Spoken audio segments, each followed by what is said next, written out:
How are you guys doing? I'm Kent Tilley, and today I want to talk to you about how I think that you should invest if you have a defined benefit pension plan, and I'm going to walk you through the reasons why I think you need to stop being scared if you're scared. So one thing about people that have pension plans, generally speaking, is that they are potentially a little bit more risk averse just in general. They've chosen a career that is stable. They're probably part of a union. Generally, a lot of the times it's public sector.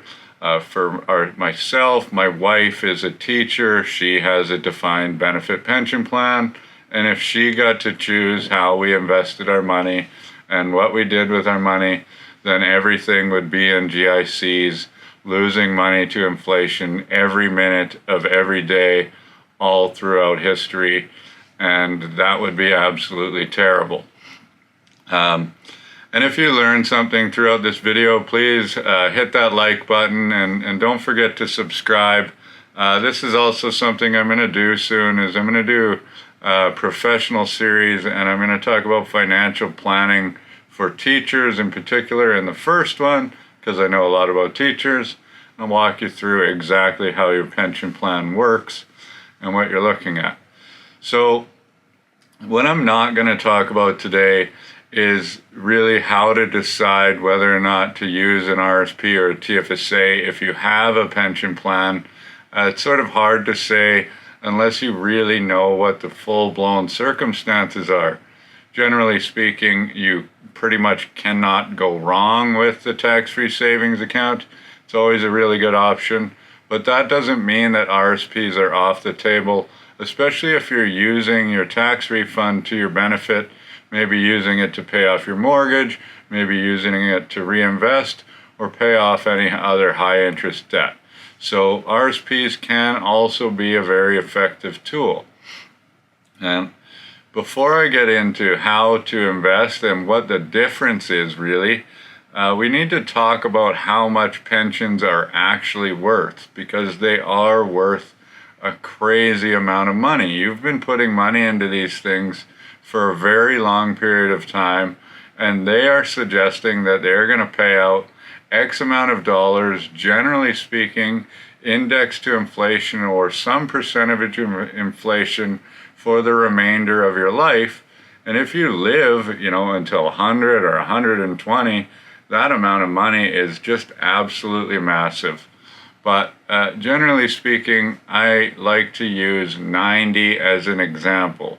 When you're looking at an RSP and converting it into a RIF, basically the RSP is sort of designed, the RIF payouts are designed to basically empty out your RSP, make it basically worth zero around the age of 92 or 93 years old, based on the percentage that they're making you take out. So what we have to think about is the pension, and let's pretend that it is an RSP that is going to pay out this much money until you're 90 years old, and depending on your age, when you're allowed to start collecting that full pension, means that if you're younger, then it's worth way more than if you're older.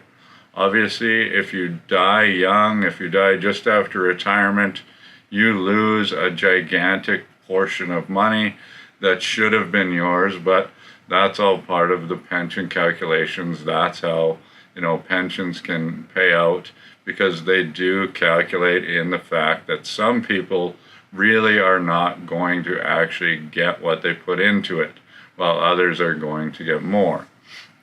So first I'm going to run through a few examples of different ages and different amounts, and just suggest that this is what that would be worth if, that money was getting a real rate of return. I think I used 2%. Of a real rate of return that you're getting. I'm not sure. I have these numbers on my desk. Either way, don't really worry about it, I guess, because it all just doesn't really matter. You just need to understand how much these things are worth. So if you were going to get $2,000 a month from the age of 55 indexed to inflation all the way until 90, then that would be equivalent of an RSP worth just north of 600,000, so it would be worth about 603,000. If you're starting that pension at 60 years old, then it would be an RSP worth 541,000, and 65 years old, it would be an RSP worth 471,000. So a lot of money for a $2,000 a month pension. A lot of people have pensions bigger than that. So now let's look at somebody with a $3,000 a month pension. Say they were starting that payout at 55 years old. That would be an RSP equivalent to an RSP worth $906,000. If they're starting it at 60, it would be $812,000. And if they're starting it at 65, it would be $708,000. And the last one that I'm going to do is a very good pension of $4,000 a month, indexed to inflation. If you're lucky enough to have a pension that pays that much, and you get to start it at 55 years old, that's roughly equivalent to having an RSP worth $1.208 million, which most people do not ever see an RSP that large. If you're starting it at 60, you've got an RSP value basically of $1,082,000, and 65, $944,000. So now you can start to understand that if you have a pension, you actually have this giant investment that you just don't get to see the value of, that's fluctuating every single day, just like everybody's others RSP and TFSA and non-registered accounts are. However, it is very safe because it's backed by the government. It's backed by employees that are coming behind you, that are paying into the plan. There are just mathematicians called actuaries running numbers on these things every day, and they're professionally managed and generally really well managed. The only time you really have to worry about a pension in this manner is if you're working for maybe a private company that has a defined benefit pension plan, and there is the possibility that that pension plan actually might run out of money, because then you can lose everything that you've put into it, and that is actually a true and legitimate problem for some. Just think Sears, for example, all of the people that lost their pensions, because who would have ever thought that Sears could potentially go out of business? But if you're a public employee, now you understand that you've got an RSP worth this much money. Now, what we also have to add in there is that you're going to have CPP that is probably going to pay somewhere in the range of $1,000 to $1,200 a month after 65 for the rest of your life, which, if you added that up, is also worth a huge amount of money. Now you've got old age security that's going to pay about $625 a month from the age of 65 until you pass away, which is also another huge bucket of money. So you've got these three giant safe buckets of money, and now you've got your other investment account that you get to see the value fluctuating every day. And most people with pension plans do not have massive savings outside of their pension plan, because you're putting the majority of your money that you make into this pension plan. You're not coming home with as much after tax as somebody that isn't paying into a pension plan. But generally speaking, what I'll see is people with pension plans like to now invest that small pittance of money that they have invested in their TFSA or their RSP in very conservative investments because they're scared of the market. And what I would like to suggest is that you can change your mindset on this and allow yourself to take more risks with those investments, because you know that you have this gigantic bucket of very safe investments. Even if you had an RSP that was equivalent in value, that was 100% invested in stocks, in total, you would only still have a balanced portfolio, because over here you've got a very safe pension plan. Over here you've got a more aggressive just stock or equity-based portfolio, and together combined they're going to make a 50-50 combination. It's quite likely that your investments are much lower in value than the value of your pension on paper. And just to prove a point, and something that I wanted to talk about was just the other week I got sent from Modern Advisor basically the fund results of all 10 of their potential portfolios. And one of the things that you first learn when you take the mutual funds course in this business is basically what a portfolio is and how to assess somebody's risk. And that's why whenever you've walked into a bank or wherever to, invest your money, they're going to go through a questionnaire with you that justifies what risk you should be taking based on your answers to the question. My wife just did this for me the other day, and she came out as like the lowest risk person of all time.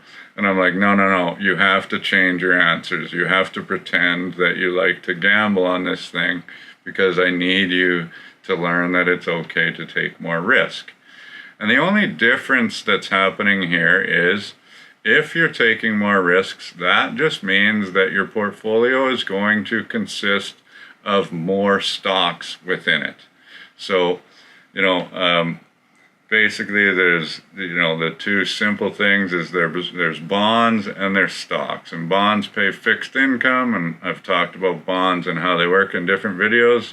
And stocks are very easy to understand. You're buying shares in a company, you're hoping that the shares go up in value.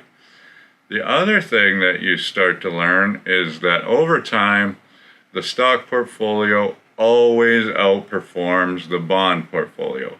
Every single time throughout history, it always does, but over short periods of time, it might not, because it's way more volatile. If there's a market crash or correction, then your portfolio is going to go down much more dramatically if it consists more in stocks. But you can allow yourself to take those rides because you know that you have another huge chunk of money within your pension plan that is still very safe. So you should be able to wrap your head around the idea that it's okay to take more risk. I am in a future video going to walk through the Modern Advisor portfolios, because it's kind of funny. From risk level 1 up to 10, what you can see is that the rates of return go up basically in perfect correspondence with the risk level. Now, that being said, the last decade has been, pretty outstanding for the stock market and not so much the fixed income market. We have been on a very good run. However, those runs happen throughout history. It's just something that happens. And, there could be a correction, and then at some point in time, we will see another run, because businesses are made to make money. And as long as you're invested in enough stocks or a broad enough stock market, then at some point in time, the market is going to win. And that's really all investing is understanding that businesses are going to make money, some are going to lose, but other ones are going to come in and replace them, and you own a fraction of 1,000 different companies, and over time they're going to make money. So what I'll leave you with is, I just decided to look up Royal Bank and said, okay, let's look at RBC Select Conservative Portfolio versus RBC Select Aggressive Portfolio over the last 10 years. Now, I think that personally that the equity and fixed income portions are a little out of skew right now. However, as I just looked, the fixed income portion of the Select Conservative Portfolio is 57.3%, and the equity portion of that portfolio is 42.7%. Generally, I would think it would be more like 70-30 or 65-35. but the equities maybe have just gained a little bit more traction, so they own more right now. And over the last 10 years, that portfolio has generated a 6% rate of return. It's a very good rate of return for a conservative portfolio. As I said, the market has been doing quite well for the last decade. Now, if we compare that to RBC Select Aggressive portfolio, which only has 3.2% in fixed income and 96.8% in equity, which generally it would be, about 10 or 15% in fixed income and 85 or 90% in equity. But as I said, I think the equity has just skewed a little bit higher. Generally, maybe they haven't rebalanced it and the equities have gone up so much, so they just own more. But over the last 10 years, that portfolio has generated an 11.1% rate of return. So a 5.1% rate of return difference by taking more risk. Historically, that is above what we're supposed to show the difference would be. Historically, we shouldn't show that there's going to be an 11.1% rate of return over the long term. That would be higher than the inception of that fund by far. However, that doesn't mean that the aggressive portfolio isn't going to outperform the conservative portfolio over time. They basically always do, as long as you look back far enough. And retirement and your investments in retirement, which could be 30 or 40 years, have a ton of time to grow and keep doing their thing. So it's not about today, it's about the long term. And if you can sort of wrap your head around the idea that taking more risk might be worth it, then it could be very helpful for you at the end of the day. So I cannot believe that video took me 18 minutes to get through, but apparently it did. Thank you if you made it all the way to the end. If you haven't already, please like and subscribe, and we'll talk to you guys soon. Bye.